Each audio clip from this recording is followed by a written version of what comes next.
Hello. এতিয়া চাওক vacancy details খিনি আৰু টোটাল আপোনাৰ ভ্যাকেন্সি আছে 445 আৰু ভ্যাকেন্সি সমূহ ক্যাটেগৰি ওয়াইজ ডিস্ট্ৰিবিউশন কৰি দিয়া আছে। এতিয়া চাওক আনৰিজাৰ্ভ ক্যাটেগৰিৰ কাৰণে দিয়া আছে 258 পোষ্ট এন্ড যদি আপুনি OBC বা MOBC ক্যান্ডিডেট হয় তেতিয়াহলে আপোনাৰ কাৰণে আছে 100 পোষ্ট। যদি আপুনি STP ক্যান্ডিডেট হয় তেতিয়াহলে আপোনাৰ কাৰণে আছে 41 পোষ্ট। যদি আপুনি SC ক্যান্ডিডেট হয় তেতিয়াহলে আপোনাৰ কাৰণে আছে 32 পোষ্ট। যদি আপুনি STH ক্যান্ডিডেট ক্যাটেগৰিৰ ক্যান্ডিডেট হয় তেতিয়াহলে আপোনাৰ কাৰণে আছে 14 পোষ্ট। এতিয়া চাওক আপুনি কেনেকৈ এপ্লাই কৰিব এপ্লিকেশন প্ৰসেস খিনি চাই লওক। তো প্ৰথমতে চাওক আপুনি স্ট্যান্ডাৰ্ড ফৰ্ম এটা ডাউনলোড কৰি ল'ব লাগিব আৰু স্ট্যান্ডাৰ্ড ফৰ্মটো কোড আপুনি কেনেকৈ পাব মই আপোনাক প্ৰভাইড কৰিম।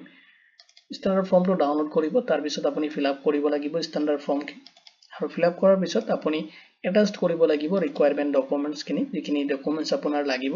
প্ৰথমতে চাওক এডুকেশনাল সাৰ্টিফিকেট আপুনি যদি এইচএস কমপ্লিট কৰিছে তেতিয়াহলে আপোনাৰ ফাৰ্স্ট সাৰ্টিফিকেট এন্ড মাৰ্কশিট খন আপুনি তাৰ লগত এটাষ্ট কৰিব লাগিব। আৰু যদি আপুনি সায়েন্সৰ পৰা যদি 1 ইয়াৰ্স কোনো তেনেকুৱা ভেটেনাৰীৰ ওপৰত কোৰ্স কৰিছে তেতিয়াহলে আপুনি এটো তাতে এটাষ্ট কৰিব লাগিব। নেক্সট আপোনাৰ এজ প্ৰুফৰ কাৰণে আপোনাৰ যদি বাৰ্থ সাৰ্টিফিকেট আছে আপুনি এটাষ্ট কৰিব নহলে এইচএস মানে ক্লাস 10 ৰ যেটো এডমিট কাৰ্ড থাকে যে বাৰ্থ প্ৰুফ আপুনি তাৰ লগত এটাষ্ট কৰিব পাৰে। এতিয়া চাওক কাষ্ট সাৰ্টিফিকেট ইফ এপ্লিকেবল যদি আপোনাৰ কাষ্ট সাৰ্টিফিকেট আছে তেতিয়াহলে আপুনি কাষ্ট সাৰ্টিফিকেটটো তাতে এটাষ্ট কৰিব লাগিব। নেক্সট আপোনাৰ সাৰ্টিফিকেট অফ ভেটেনাৰী যদি সায়েন্স কোৰ্সৰ পৰা আপুনি যেটো কৰিছিল এটা আপুনি প্ৰভাইড কৰিব লাগিব। নেক্সট আপুনি পাসপোৰ্ট সাইজ ফটোগ্ৰাফ খিনি তাতে এটাষ্ট কৰি দিব লাগিব।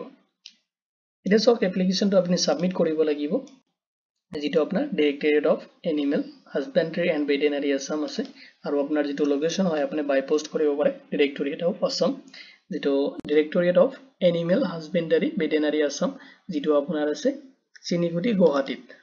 তো আপুনি বাই পোষ্ট কৰিব পাৰে directorate of animal husbandry and veterinary assam Chenikuthi Guwahati. তো এটো লোকেশনত আপুনি সেন্ড কৰিব এটো লোকেশন মই এটো ভিডিও ডেসক্ৰিপশনত প্ৰভাইড কৰি দিম। মই আকৌ কৈ আছো চাওক যেটো লোকেশন হয় directorate of animal husbandry and veterinary assam Chenikuthi Guwahati. তো এটো লোকেশনত আপুনি প্ৰভাইড কৰিব লাগিব আপোনাৰ নেসেসাৰী ডকুমেন্টস খিনি যত আপুনি যদি তাতে ভিজিট কৰিলে তাতে ড্ৰপ বক্সত আপুনি তাতে সাবমিট কৰি দিব লাগিব মানে থৈ আহিব লাগিব। দিছক বাকি আপোনাৰ যেটো সিলেকশন প্ৰসেস হয় তো সিলেকশনত আপোনাৰ ডকুমেন্টস ভেৰিফিকেশন হ'ব। তো আপোনাৰ অৰিজিনাল ডকুমেন্টস খিনি কিটো চেক কৰিব। নেক্সট আপোনাৰ medical examination and final merit list ওলাব আপোনাৰ এপ্লিকেশন হ'ব। ট্ৰেইনিং কিনেতে প্ৰভাইড কৰিব এটা আপুনি চিন্তা কৰিব নালাগে। এটা সব যেটো আপোনাৰ স্ট্যান্ডাৰ্ড ফৰ্ম হয় এটা আপুনি আমাৰ পোৰ্টালত পাই যাব যেটো লিংক মই ভিডিও ডেসক্ৰিপশনত প্ৰভাইড কৰি দিম। আপুনি তাতে ভিজিট কৰি কিনে এটো ডাউনলোড ফৰ্ম অপশন পাব ওপৰতে তাতে আপুনি ক্লিক কৰিলে ডাইৰেক্ট আপুনি স্ট্যান্ডাৰ্ড ফৰ্মটো পাই যাব প্ৰবলেম নাই। আৰু অফিশিয়াল নোটিফিকেশনটো মই এই ভিডিও ডেসক্ৰিপশনত প্ৰভাইড কৰি দিম আপুনি তাৰ পৰা ডাউনলোড কৰিব পাৰিব।